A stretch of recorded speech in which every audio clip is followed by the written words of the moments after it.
Sam Mukabi just received the worst news of his life. He tested positive for HIV. I was only about 20 years, and I had all these big dreams. And I thought, it can't be. How could it be? What was I going to do? And of course, at that time, we had never heard of anybody who had been healed. We didn't have any treatment. We didn't have any drugs in the hospital or anywhere. So it was really scary. And I just kind of saw my world come to a close. Sam's brother could not accept the news. It was very troubling, and probably I was in denial, so I told him that can't be. Sam had just become a Christian 3 months prior to his diagnosis. He had been supernaturally healed of a goiter and thought maybe God could also heal him of HIV. It was really groping in the dark. You're not so sure whether this can happen. I knew at the back of my mind, God is able to heal. He can do much more than you can think or imagine. Those are scriptures we had heard, but that night was a long night. Sam heard there was a popular evangelist coming into town to hold a meeting. People described him as a miracle worker, so Sam decided to attend. It was the third day of the crusade. When they invited him to come and preach, he said, the Lord spoke to me yesterday that there is a man of God in this place, and you have HIV, but the Lord is going to heal you. Now, the Lord said that he's going to touch you himself. So I don't want any person moving in this place.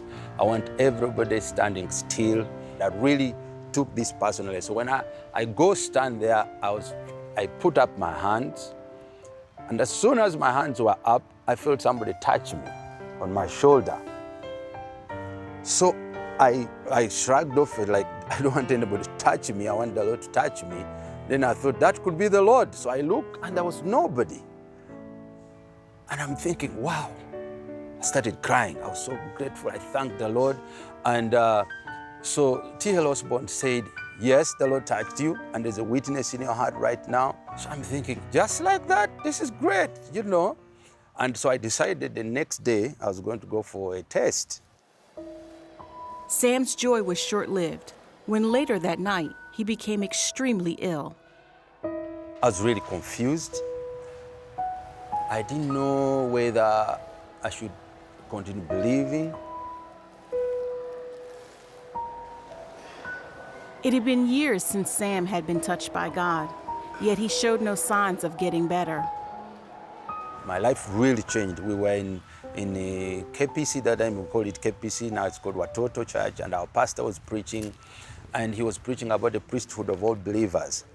And then he paused in the middle of his sermon and he said, I don't care whether your body is full of parasites, you're full of germs, all kinds of viruses, as long as you're born again, you are a priest of God.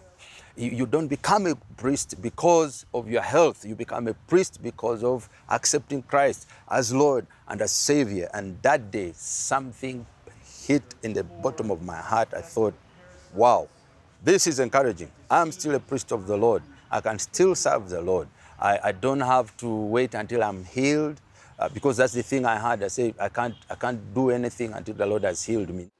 Although he still struggled with the effects of HIV, Sam began praying for others who were sick. The funny thing that had happened is that every time I had symptoms and maybe I prayed for anybody, they always got better. And like almost some of them were instant miracles. It was really confusing. Why is it that the Lord can use me to touch other people and He's not touching me? So all this was confusing, really. As Sam fought to believe for his healing, he watched those around him with the same illness die. When one of his close friends passed away, he recalls hearing a strange voice. I had a very hoarse voice behind my right ear, and it said, next. So I'm thinking, next what? And then I remembered, my friend. So I thought, was God using my friend to prepare me also to get ready to die? It sank home when one of his girlfriends, whom I knew, died of the disease. I had a lot of fear. And I feared he was going to die. What really changed everything for me is we had the wedding of my friend, and we were all excited. And then again, I hear this voice saying, "You will never have that." And I'm thinking, why? And it really hurt me because immediately I remembered again this disease. However, moments later, the pastor made a statement that changed the course of Sam's life. He says, greetings everybody, I bring you greetings from my wife Faith, and our 3 children. When he said that, something just clicked within me. I thought to myself, well, when the Lord heals me, I should bring greetings like that. As an act of faith, every time Sam ministered, he would bring greetings from his wife and children. Although some laughed at him, he kept saying it. As I kept talking about it, it eventually became, I tell you, I started believing it's going to happen. Sam eventually met a young woman and got engaged. He did not inform her of his HIV status, but insisted on getting tested before they got married. While waiting for the results, Sam had a supernatural encounter while he was sleeping. When I put down my head, I felt as if somebody tapped me on my foot. So I look up and there was nobody in the room.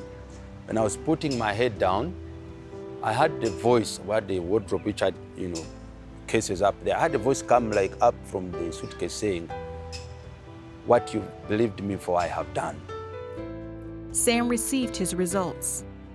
He tested negative. He says it really didn't sink in until he went to church.